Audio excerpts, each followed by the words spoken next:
Hola navegantes, yo soy Maggie y les doy nuevamente la bienvenida a este viaje aniversario.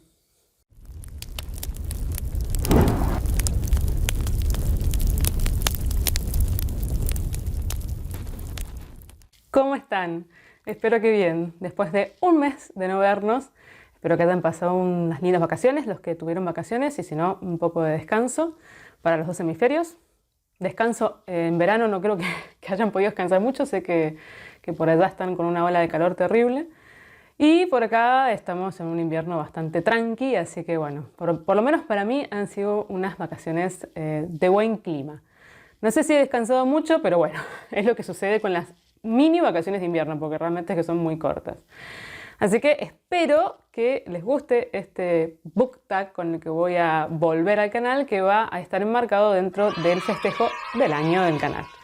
Y decidí hacer esta segunda opción que ustedes en su momento votaron cuando fue para el festejo de los 2000 suscriptores, que es el book tag de los libros favoritos, que es original del canal de Ricardo Carrión, que me imagino que todo el mundo conocerá.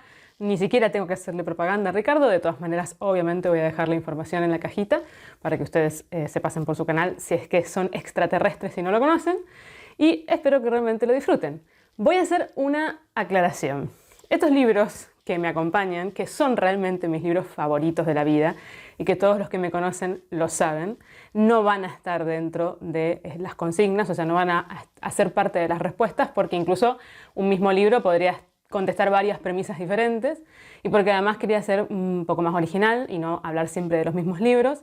Así que en el caso de 100 años de soledad, de Crónicas marcianas, El vino del estío, cualquier libro de Italo Calvino o de Darrell o de Pratchett o de Cortázar mismo, no va a estar presente, pero ustedes tengan en cuenta que esos son mis favoritos de la vida, y viendo cualquiera de los otros videos del canal se van a dar cuenta por qué, y los tienen ahí, los pueden leer si no los han leído. Así que sin más dilación, vamos a empezar. La primera premisa consiste en libro favorito por su estructura. Bueno, la verdad que lo pensé bastante. Primero porque no quería traer algún libro que ya hubiera hablado, por ejemplo, en la serie de libros peculiares que tienen estructuras raras. Y segundo porque, claro, me quedé pensando con respecto a qué de la estructura. A mí, por ejemplo, particularmente me gustan muchísimo las novelas epistolares. Es una manera de estructurar lo que se narra. Y pensando, de repente me acordé, vi en realidad en la biblioteca y me acordé de estos libros que leí hace bastante tiempo, pero que recuerdo muy bien justamente porque tienen una particularidad en la estructura de la cual voy a hablar, que es el Cuarteto de Alejandría del escritor Lawrence Darrell. Sí, señores, Darrell, el hermano más grande de Gerald Darrell, del cual yo he hablado ya muchísimas veces. Que quienes hayan visto la serie de los Darrell, que si no la han visto, por favor véanla, van a saber de quién se trata. El hermano más grande de Gerald Darrell era un escritor muy reconocido, escritor británico, obviamente, y con este cuarteto se catapultó a la fama. El cuarteto está compuesto por Justine, que es el primer libro, después viene Baltasar, Mautlib y el último, que es Clea. ¿Qué tiene de particular esta tetralogía? Que cada uno de los libros narra la historia desde el punto de vista de un personaje. Empieza con Justine contándote una historia que está enmarcada en Alejandría y que realmente es la protagonista real de la historia completa. Es una ciudad muy particular y que acompaña muchísimo en cuanto al carácter a los personajes. Narra una situación que está siempre contada desde el punto de vista de este personaje, que es Justine.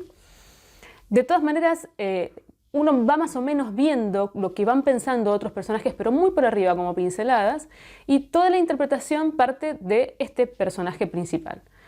Cuenta una situación y cierra el libro de forma bastante abrupta. Cuando pasas al segundo libro, uno piensa que es la continuación, y en realidad es nuevamente la misma historia, situada en el mismo contexto y en la misma época, pero contada desde otro personaje. Un personaje que además, el primero, que es el caso de Justine, también te cuenta sobre él, pero que cuando pasamos a la perspectiva de, por ejemplo, Baltasar, que sería el segundo libro, es muy distinto todo lo que uno percibe, porque el personaje es otro y porque lo que Justin creyó que pasaba con este personaje no es realmente lo que este personaje sentía o pensaba. La historia da una vuelta de 180 grados, porque ahora la mirada es de otro personaje muy diferente, que incluso también observa y critica al primer personaje. Las cosas que el primer personaje decía se desdicen con este segundo personaje y la historia toma otro cariz y otra interpretación, porque es un misterio que sucede, pasa una situación dramática que cada personaje está tratando de entender y de interpretar. Ninguno es el protagonista de esta situación, lo han visto de afuera. Entonces cada uno saca sus conclusiones. El tercer libro, que es Mount Liv, es el personaje que vive esta historia, este drama. Y, por supuesto, su interpretación es totalmente diferente a las primeras dos. Volvemos a la misma época, al mismo contexto, pero nuevamente la historia se nos da vuelta. Y se nos da vuelta cada vez de maneras muy insólitas. Uno realmente como lector no sabe qué pensar de lo que está leyendo, no sabe quién realmente tiene la razón. Cada historia es como una historia nueva porque está justificada desde distintos puntos de vista y narrada diferente. Y eso es muy interesante porque realmente cada personaje narra muy distinto, incluso en la forma de hablar, en cómo se expresan todo. Y el último de los libros, que es Clea, finalmente es la continuación realmente de esta historia, es el cierre que se le da a esta historia, que te la han dejado además abierta. Y es la continuación en el tiempo de lo que sucede, con una explicación también desde otro personaje, pero un poquito más objetiva. Muy interesante el Cuarteto de Alejandría.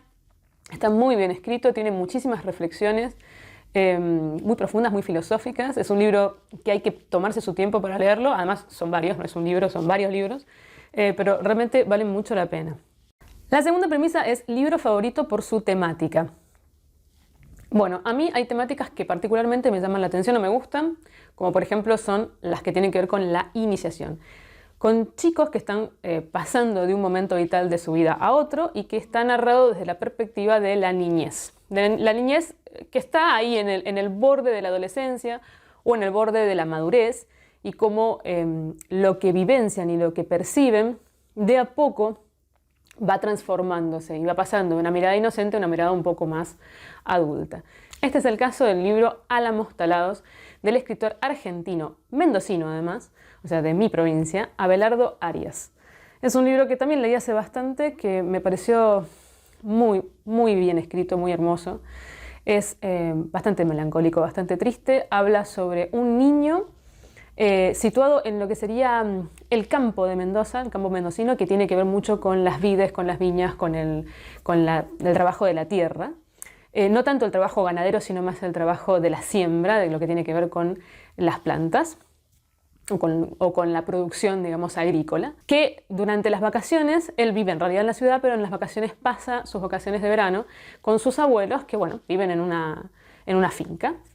Y cómo ese contorno, ese contexto lo transforma desde el punto de vista de experiencias vitales, cómo va creciendo rodeado de un contexto muy distinto al que él está acostumbrado.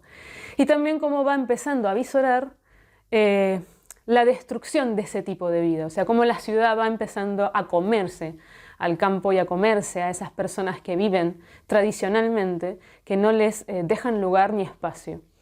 El título es muy significativo, es muy poético. Los álamos son un árbol muy característico de Mendoza. Tienen una particularidad de que tienen los embeses de las hojas son plateadas. Los troncos también lo son. Y cuando hay varios plantados y corre el viento, parece que se escuchará el rumor del agua. Son unos árboles muy hermosos y tienen mucha significancia dentro del relato. Y realmente es una novela preciosa. La siguiente premisa es libro favorito por el estilo del autor. Bueno, acá podrían haber entrado varios, pero me quiero quedar con uno que leí hace muy poco, con un autor que además descubrí este año y que me parece fascinante, y fue una lectura conjunta que disfrutamos mucho ambos, que es Crónica de la ciudad de piedra del escritor albanés Ismail Kadare. Kadare tiene una forma de narrar impresionante, sumamente poética, muy amena, muy llevadera, con una delicadeza, con un lirismo en lo que narra que es magnífico. Además, las historias son maravillosas. En este caso particular es la historia de él, es una autobiografía durante la Segunda Guerra y la ocupación de los italianos en Albania. Y a pesar de que pueda creerse de que es una historia muy trágica, muy terrible, que puede hablar de cosas muy desagradables, todo lo contrario. Como es la mirada de un niño, que es él, realmente trastoca todo y transforma todo lo que está viviendo en algo mágico. Es increíble, solo Cadaré puede hacer una cosa así. Son de los libros que a mí me gustan, justamente estos libros de iniciación de la mirada a través de los niños, de la inocencia, y al mismo tiempo, claro, por supuesto, el mundo que uno avisora porque lo ves desde la mirada de un adulto, más allá de lo que el chico te cuente. Pero está magníficamente escrito y está muy bien relatado desde el niño. No es una mirada adulta que se hace pasar por un niño. Realmente él logra meterse en su antiguo yo, en el yo de la Albania de la Segunda Guerra. Y además tiene la particularidad de un realismo mágico muy interesante porque la ciudad misma es no solamente una protagonista, sino un elemento vivo. Es increíble este libro. Ya voy a hacer una reseña particular de él porque me pareció fantástico. Hay muchísimas cosas de las que hablar, pero sobre todo cómo está escrito. Es precioso, es impresionante que uno se quede con una sensación agradable por más de que el contexto en el que está narrado no lo es en lo absoluto. La siguiente premisa es libro favorito por la profundidad de sus personajes. Bueno, acá tengo dos representantes y son dos mujeres además. El primero es Sapphira y la joven esclava de la escritora estadounidense Willa Cather. Y además las dos también son estadounidenses, qué loco. Y el segundo es Las hermanas Banner de la escritora estadounidense Edith Wharton. Lo voy a poner así. Bueno, en ambos libros los personajes femeninos son increíbles. En el caso de Sapphira y la joven esclava, narra la historia de una familia acomodada, un poco en decadencia, pero acomodada del sur, que tiene plantaciones de algodón y por supuesto tiene esclavos. Y la relación de la jefa de familia, que es la mujer, no el hombre, que tiene un carácter muy difícil, muy autoritario, muy demandante, pero que al mismo tiempo es muy fuerte, es realmente el sostén de la familia. Y un marido que es blando, que tiene todas las cualidades contrarias a su mujer y al mismo tiempo también es tolerante, eso le da una tolerancia que ella no tiene. Y una esclava que es la que está cerca de ella, que le pone la viste, la peina, etc. Que por una casualidad se mete entre los ojos de la dueña porque cree que está sucediendo algo que en realidad no está sucediendo. Y entonces es esta relación de tensión y de conflicto que hay entre esta mujer y su esclava. Lo que tiene es muy bien, está muy bien este libro. Es el último libro que escribió Willa Cather. Es muy interesante cómo ahonda en los personajes, porque además los personajes no son blancos o negros, tienen muchos matices y sobre todo el personaje principal, esta mujer, cómo hacia el final del libro le da una vuelta que hace que un personaje que a uno le estuvo desagradando durante toda la lectura tome otro cariz y puedas valorarlo a otros niveles. Espectacularmente hecho. Willa Cather es una genia, yo ya lo he dicho con respecto a mi Antonia, que es uno de los libros, va a ser uno de los libros favoritos del año, eso estoy segura.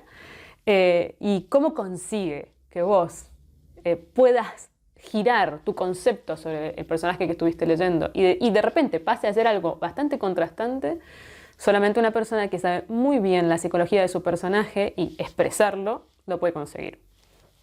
En el caso de las hermanas Banner, de Edith Wharton, tenemos también dos personajes femeninos impresionantemente delineados y hechos. Son dos hermanas solteronas que tienen un vínculo muy importante y además muy estrecho, porque viven solas y se tienen que arreglar, son pobres, tratan de salir adelante como pueden, tienen una tienda de costura y de repente impacta en su vida y hace que la relación entre ellas explote porque entra un hombre a la ecuación y una de las hermanas se enamora de él. Y eso es todo lo que voy a contar. Increíblemente escrito, impecable. Es un libro muy cortito. Tengan en cuenta que acá está Ethan Front también, así que en realidad es más o menos la mitad de este libro. No hace falta que sea más largo, está perfecto todo lo que describe.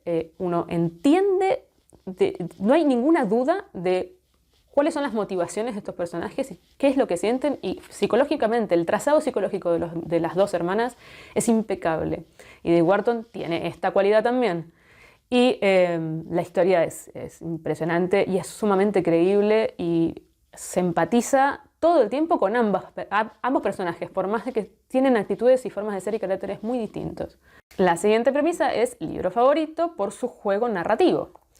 Y acá traje uno en específico de este autor, pero podría haber sido otro, que es el caso de Seda, de Barico, de Océano Mar, iba a decir, porque ese es el otro que había pensado, de Alessandro Barico entonces.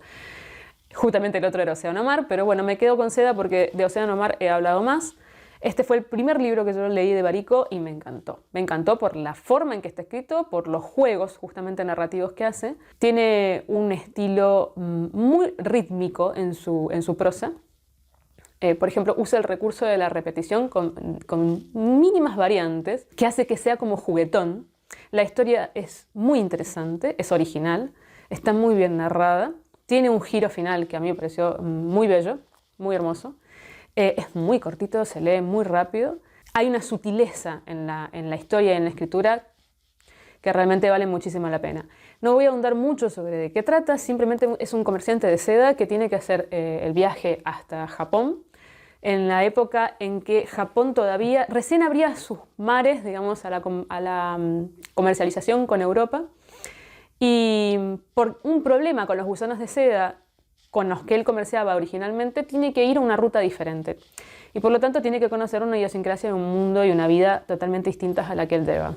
Es una historia de descubrimientos, de emociones humanas, de sentimientos y que es muy cercana, la hace él muy cercana, está magníficamente narrada y la verdad que a mí me abrió un panorama sobre el autor que realmente después quise transitar. O sea, seguí leyendo un montón de Barico. Si bien no todo me gustó como Seda y como Océano Mar, que me parece también una de sus mejores novelas, sí tiene como un sello en su forma de escribir que es muy característico. Cuando seguís leyendo cosas de Barico te vas dando cuenta cuáles son sus maneras de narrar, su estilo narrativo y realmente es interesante porque lo puedes reconocer.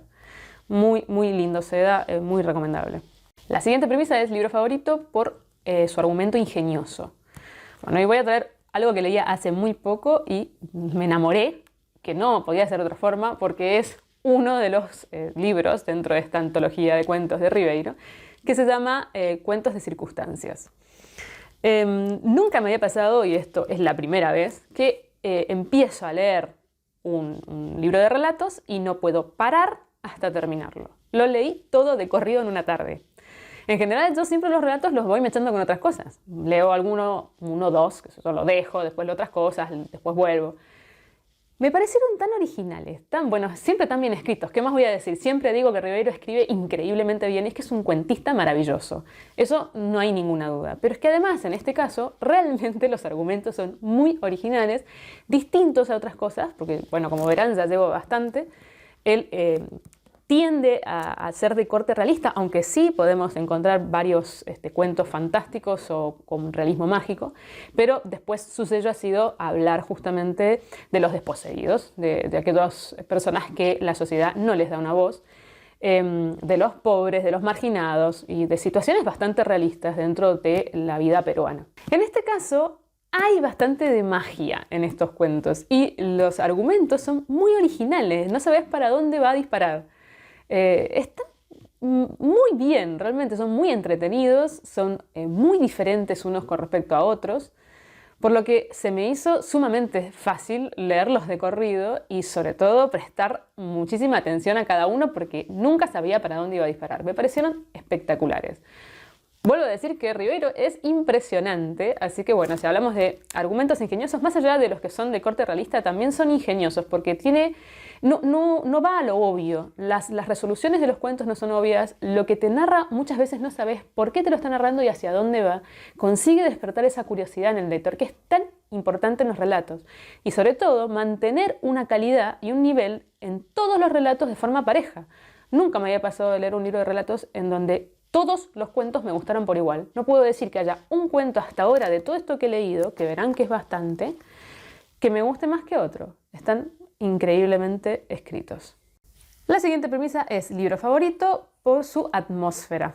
Aura, de Carlos Fuentes, escritor mexicano. Bueno, Aura también tiene una atmósfera increíble. Además es un relato realmente, es una novelita muy corta, un relato extenso, que está enmarcado dentro del terror gótico latinoamericano. Es muy interesante, yo ya he hablado de Aura en alguna otra oportunidad. Todo parte de una persona que está leyendo un diario y ve un aviso en donde se pide, es un aviso de trabajo, un perfil que es como si hubiera sido hecho para la persona que lo lee, con las características casi de vida de la persona que lo está leyendo. Esta persona se sorprende mucho porque realmente parece que estuviera dirigido a él. Va al lugar a donde supuestamente tiene que hacer la entrevista, que es una casa, para ver si puede conseguir el trabajo. Y a partir de ahí la historia la dejo porque lo que tiene de interesante es que es muy misteriosa. Las personas que lo quieren contratar también son muy misteriosas. La situación lo es, la casa es extrañísima. La atmósfera que tiene esa casa es increíble. Hay una sensación casi hasta de los sentidos cuando uno lo lee. Puede oler lo que él te describe, puedes sentir lo que el personaje siente. Está espectacularmente narrado. Y también es como entrar en esa historia y vivirla. Realmente eso es lo que tiene de interesante. Además, la historia es muy rara, es muy extraña y tiene unos giros sumamente extravagantes que le dan también una riqueza y una gracia que nunca hasta ahora no he podido vivenciar con otros cuentos, otros relatos, otros libros. Muy, muy interesante obra, muy única. La siguiente premisa. Libro favorito por un aspecto único. Bueno, en este caso también traigo dos, para no ser menos. La primera opción es Aromas, del escritor francés Philippe Claudel, y El nervio óptico, de la escritora argentina María Gainza. Vamos a ir viéndolo de a poco. En el caso de Aromas, ¿qué tiene de único? Que este libro está basado en recuerdos de aromas importantes para el autor. Es autobiográfico, pero es una autobiografía ficcional. Cada relato son relatos, está impregnado de aromas, trae a colación y a recuerdo aromas que para él fueron muy importantes y que están relacionados con alguna experiencia o una vivencia de su infancia, de su adolescencia y de su adultez. Es hermoso el libro, está muy, muy bien escrito, con una utilización del lenguaje muy purista, porque, por ejemplo, para dar un ejemplo, si va a hablar sobre el olor del aroma de la lluvia, te va a decir petricor, que es exactamente la palabra que tiene que ver con ese olor que tiene la tierra cuando se moja, y así. Y es un ejemplo para dar uno entre muchos. Por lo que hace que sea muy rica la experiencia, y es muy, muy sensorial. Además, los retratos son muy interesantes, todos, de todas las etapas de su vida, porque indudablemente tuvo una vida interesante, Philippe Claudel. Y cómo lo relaciona con los recuerdos, con los aromas que impregnan nuestra vida, con las sensaciones que nos pueden dar ciertos olores, cómo podemos volver en el tiempo con ciertos olores que de repente nos asaltan y hacen que recordemos cosas que no teníamos ni idea, o esos olores que uno sabe que le hacen acordar algo pero no sabe muy bien a qué, o que te hacen sentir bien. Bueno, es sumamente olfativo y es peculiar, realmente es un libro raro e interesante. Por otro lado está El nervio óptico, de María Gainza, que también hablé de él. De los dos he hablado. Y en este caso es un libro de historia del arte, narrado extraordinariamente y mezclado con también la biografía de la autora.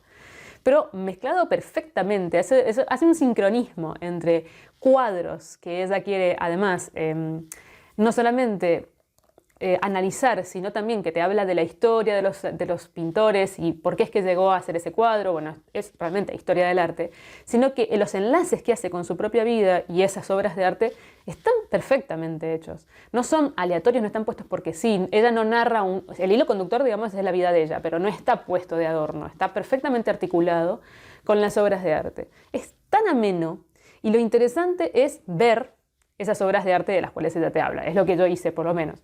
Cada obra de arte en la cual ella entraba, o de autores de los cuales hablaba, yo iba, me fijaba, y fue como realmente hacer un recorrido por un museo con un experto en el tema, que además es un experto que sabe muy bien, no solamente sabe muy bien lo que dice y lo que hace, sino que cómo llevarlo para que sea agradable de leer. Es espectacular. La verdad que es un libro muy corto, vale muchísimo la pena, es único. La siguiente premisa es el libro favorito por el manejo del tiempo. Bueno, y acá obviamente va a entrar el género de la ciencia ficción, porque qué mejor que este género para hablar sobre rarezas con respecto al tiempo, o posibilidades que no tenemos en el día de hoy. Es el caso de La Patrulla del Tiempo, del escritor estadounidense Paul Anderson, que es una colección de relatos, en realidad son todos los relatos que escribió juntos acá, y que tiene que ver con una ucronía. Es una patrulla que se encarga de vigilar eventos catastróficos o posibles eventos catastróficos y tratar de evitarlos, pero yendo al pasado con la máquina del tiempo, no hacia el futuro, sino hacia el pasado, y cambiando, modificando pequeñas cosas que después en la concatenación histórica van a hacer que lo que sea catastrófico no suceda o evitar, digamos, ciertas circunstancias.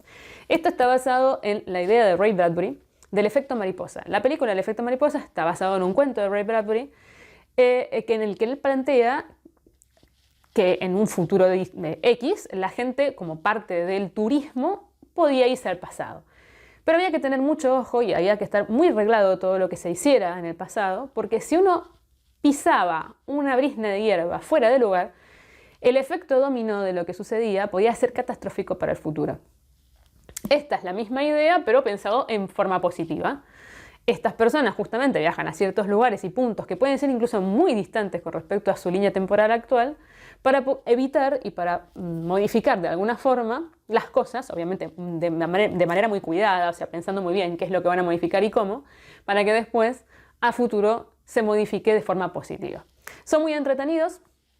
Lo que tiene de entretenido también es que están basados en hechos históricos reales, la mayor parte de ellos, y es muy interesante ver la vuelta que le da y las cosas que podrían haberse modificado, que podrían haber sido diferentes en nuestra historia para que después sucedieran otras cosas totalmente distintas. Es realmente como para irme echando con otras lecturas, es muy ameno, es muy ligero y bueno, va perfecto para esta premisa. La siguiente premisa es una premisa que me gusta particularmente, que es libro favorito por su inicio. Sí, a mí me gustan mucho los inicios de los libros y me suele pasar que agarro un libro, empiezo a leerlo y me doy cuenta muy fácilmente si este libro me va a gustar o no. Si la forma en que está escrita empatiza conmigo, si tiene una manera de narrar con la cual yo me siento a gusto, si hay alguna cosa, algún gancho que hace que a mí se me despierte la curiosidad o que diga, esto es como a mí me gusta o está dentro de los límites de lo que a mí me interesa. Bueno, después puede ser que pase que el libro se pinche o que haya muy malos inicios y después el libro sea mucho mejor de lo que uno esperaba, pero por lo general en mi experiencia no ha sido así. Siempre cuando ha habido un inicio que yo digo, esto es lo mío, sigue siendo lo mío después. Así que traigo algunos ejemplos y en este voy a hacer trampa, porque puedo.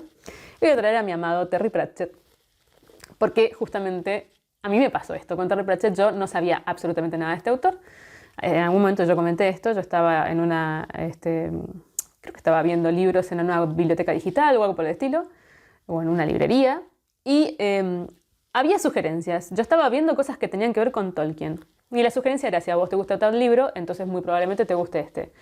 Y me encuentro con este autor que no sabía ni quién era, que tenía un montón de libros rarísimos llamados Mundo Disco, que además eran un montón.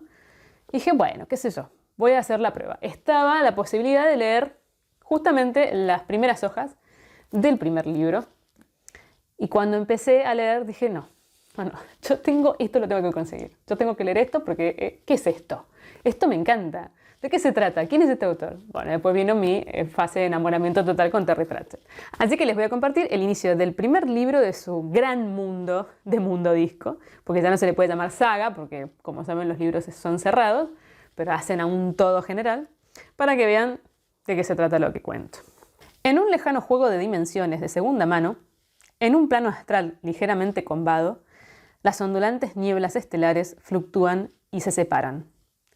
Vamos. La gran tortuga Atwin se acerca, nadando lentamente por el golfo interestelar, con los pesados miembros llenos de hidrógeno congelado, la enorme y viejísima concha llena de cráteres de meteoros. con unos ojos de tamaño de mares, encostrados de lágrimas reumáticas y polvo de asteroides, él contempla fijamente el destino. Bueno, Terry, ¿qué voy a decir? Me encanta. Lo sabrán por la sonrisa que debo tener en este momento. Sigamos justamente con uno del cual ya hablé. Crónica de la ciudad de piedra de Ismail Kadare. Fíjense cómo empieza esta maravillosa historia. Y fíjense cómo escribe Kadare. Era una ciudad sorprendente, que como un ser prehistórico parecía haber surgido bruscamente en el valle en una noche de invierno para escalar penosamente la falda de la montaña. Todo en ella era viejo y pétreo, desde las calles y las fuentes hasta los tejados de sus soberbias casas seculares, cubiertos de losas de piedra gris semejantes a escamas gigantescas. Resultaba difícil creer que bajo aquella formidable coraza subsistiera y se renovara la carne tierna de la vida.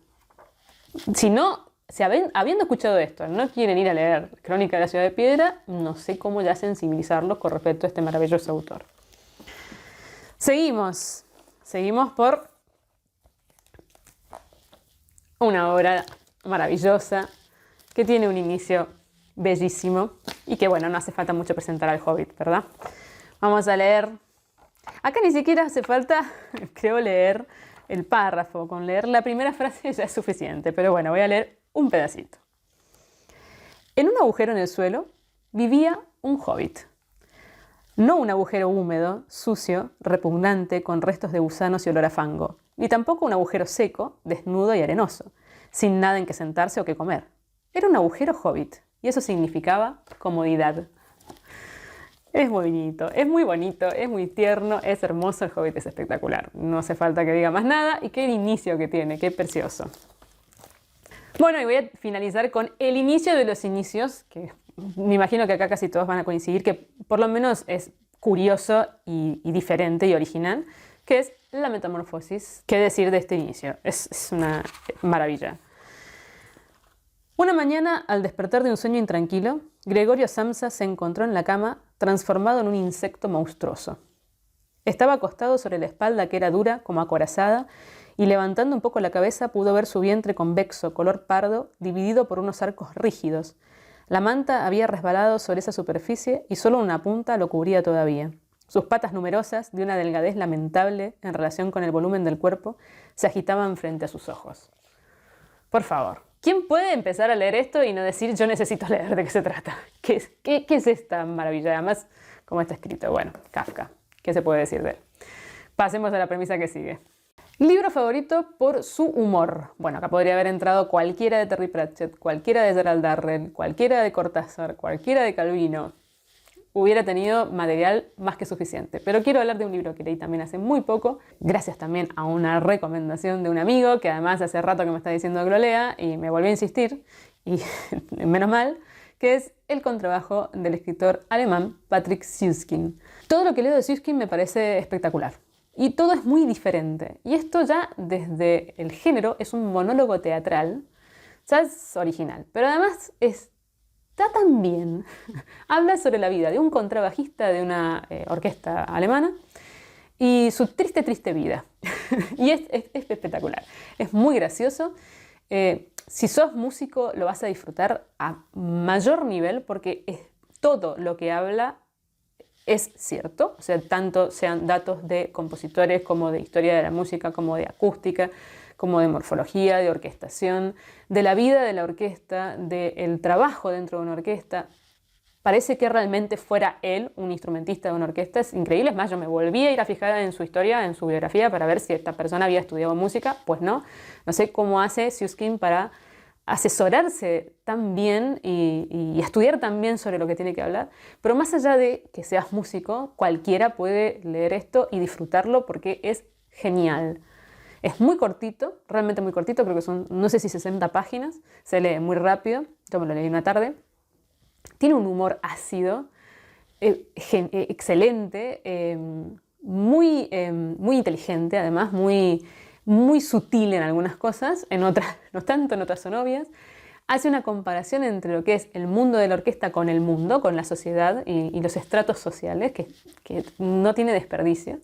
Y además, bueno, sobre la triste vida de este ser humano que tiene que tocar un instrumento que es muy grande, de dimensiones muy grandes y que tiene muchas particularidades y que le pasan muchas cosas con él. Bueno, vale muchísimo la pena. Es realmente espectacular. Con decir que este amigo no es músico y le encantó. Y le encantó y me lo recomendó porque sabía que yo lo iba a disfrutar por ahí desde otros puntos de vista. Por eso vuelvo a insistir que es para todo público y además Suskind es increíble escritor. Así que no se lo pierdan.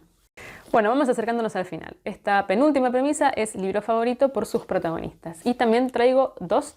Ustedes saben, y los que no saben, bueno, de todas maneras lo cuento, que no suelo tener protagonistas preferidos dentro de los libros, ni crash literarios, ni esas cosas. Pero en este caso sí considero que ambas novelas tienen descansados los pies sobre los hombros de los protagonistas. Y justamente lo que hace que sean tan particulares es el tipo de protagonista que tienen. Es el caso de Sostiene Pereira, del escritor italiano Antonio Tabucchi, y Olive Kitteridge, de la escritora estadounidense Elizabeth Strout. En el caso de Sostiene Pereira, el protagonista es un amor. Es imposible no empatizar con él. Es una mezcla entre un perdedor y una persona muy valiente. Al mismo tiempo es enternecedor la forma que tiene de pensar, es gracioso, es un libro que tiene mucho humor, a pesar de que la historia que cuenta es trágica. Es un periodista que se encarga de los obituarios de los artistas en una época muy convulsa políticamente en Portugal, en donde había una gran censura y había que tener mucho cuidado con cómo se decían las cosas, estaba lo políticamente correcto y lo que no. Y dentro, digamos, de ese marco, este personaje trata de ver cómo puede expresarse. Él considera que todo lo que él piensa es escrito en piedra, por eso Sostiene Pereira, y ese es el nombre del libro. Es muy gracioso porque además lo repite a lo largo de toda, es un gran monólogo, digamos, de toda la historia. Es un libro que no tiene desperdicio, va de menos a más en cuanto al drama, está muy bien conseguido. Cómo Tabucchi va introduciéndote en una historia que termina siendo dramática, pero a través del humor. Entonces, en un principio uno está relajado y de repente, bueno, vienen estos golpes que yo siempre digo que para mí están muy bien conseguidos. Y además a través de un personaje que realmente es muy especial, que además tiene un crecimiento, él particular, en su forma de ver la vida, por las cosas las circunstancias que le toca vivir y en su forma de enfrentarse también a la vida. Espectacular, Sostiene Pereira. Y después, bueno, Olive Kitteridge, que yo también he hablado bastante, también con un personaje sumamente humano, una mujer que está en la edad de la jubilación, profesora de matemática de un pueblito que hay colinda con Canadá, que tiene muchas paradojas internas, muchos contrastes, mucho de humano, justamente, muchos grises, que es un personaje que por momentos es maravillosa y por momentos la odias, que tiene muchas peleas internas. Y es un personaje fuerte, es un personaje muy interesante que habla de cosas que no siempre se tratan, no solo en la literatura, sino en la vida, que tiene que ver con la vejez, con la decadencia, con el sufrimiento, con las enfermedades mentales, con el suicidio, con las adicciones. Las historias no solamente parten de ellas, sino que es del pueblo en general, pero siempre están el hilo conductor de ellas o están interrelacionadas con ella, o cómo otros personajes la ven a ella o cómo ella es, porque hay historias relatadas por ella misma. Y me pareció espectacular, realmente es un libro espectacular, ya he hablado muchísimas veces de él, así que bueno, no voy a seguir insistiendo, pero creo que la protagonista justamente es lo que hace interesante esta historia. Última premisa. Libro favorito que dice mucho con poco. Bueno, ya les traigo también dos opciones, de una ya hablé bastante, así que no voy a ahondar mucho. Van a ver por el grosor que tienen, que realmente es poco, pero lo que hay adentro es impresionante. Fíjense, nada, son relatos. En este caso, encima el tamaño de este es muy tierno. Mendel, el de los libros de Stefan Zweig, en este caso El nadador en el mar secreto de William Koswinkel. Este es un escritor estadounidense, este es un escritor vienés. Todo el mundo conoce a Stefan Zweig, no lo tengo que presentar. Impresionante relato, conmovedor, profundísimo, con un personaje increíble. Una persona que ama los libros en un momento convulso de Viena en la Segunda Guerra Mundial, en donde el arte, el ser diferente, el ser judío, bueno, no era una opción. Y cómo también el arte te puede salvar en circunstancias espantosas. Es un libro que es maravilloso, es un relato que en 60 páginas, que es lo que más o menos dura este relato, que se leen así, en un suspiro, no llega, 57 páginas, te deja de todo, porque lo que tiene Stefan Zweig es que es un gran perfilador psicológico. Es increíble cómo profundiza en las historias, en sus personajes, en lo que te hace sentir. Bueno, yo con este libro lloré justamente porque es increíble todo lo que cuenta. Ahora toca el turno del último libro del que voy a hablar, que es El nadador en el mar secreto. Este es un libro que trata un tema muy difícil. Trata sobre la pérdida de un hijo al término del embarazo, o sea, un niño que nace muerto. Y lo que es muy interesante es que es la visión desde el punto de vista paterno. Y esto le otorga al libro una cierta objetividad. ¿A qué me refiero? El dolor de él como padre está, por supuesto, presente, pero claro, no es lo que le sucede a la mujer. La mujer, cuando pierde un hijo, y sobre todo si perdes un embarazo o das a luz a un hijo muerto, hay un montón de procesos físicos reales que la mujer pasa, que son muy orgánicos y que son terribles. Además de la parte psicológica, es la parte física. Y es el hecho de la pérdida que se siente realmente. No es una pérdida que uno entiende pero que no vivencia, que es el caso del padre. Y cómo acompaña a su mujer en ese proceso. Habla mucho sobre, hay una crítica importante sobre el contexto, cómo no se cuida madres y a padres que están pasando por una situación así, porque además tienen que compartir sala, por ejemplo, con otras madres que se han tenido sus hijos y que están totalmente sanos. Es interesante todo lo que él narra, no deja de decir todo lo que tiene que decir, pero no es melodramático, podría ser una historia que ahonda en lo oscuro de lo que está sucediendo. Podría haber sido también una historia muy morbosa, pero no lo es. Y eso es lo que tiene de interesante. El libro está muy bien escrito, está muy bellamente escrito además, y maneja la situación dramática con mucha altura. Sí, es un libro que no recomendaría abiertamente a todo el mundo porque trata de un tema muy sensible y que, bueno, si toca particularmente a la persona que lo está leyendo, se puede sentir muy mal, pero me parece que de todas maneras está escrito lo suficientemente, con la suficiente delicadeza como para que uno lo pueda leer y saque un montón de reflexiones con respecto a lo que él te cuenta. Es un libro muy corto, como verán, tampoco creo que llegue a las 100 páginas, no, tiene 79 páginas. Y la verdad que dice mucho, mucho con muy poco. Bueno, y hasta aquí hemos llegado con este PUCTAC de retorno por un lado al canal y de festejo del año del canal. Espero que les haya parecido interesante. Por supuesto, me pueden dejar en comentarios lo que quieran. Si han leído alguno de estos libros, me dicen. Si les parece interesante alguno de los libros que propongo, también. Y espero que nos veamos prontamente, muy probablemente con los wrap-up tanto del mes de junio como el mes de julio. Hasta el próximo viaje.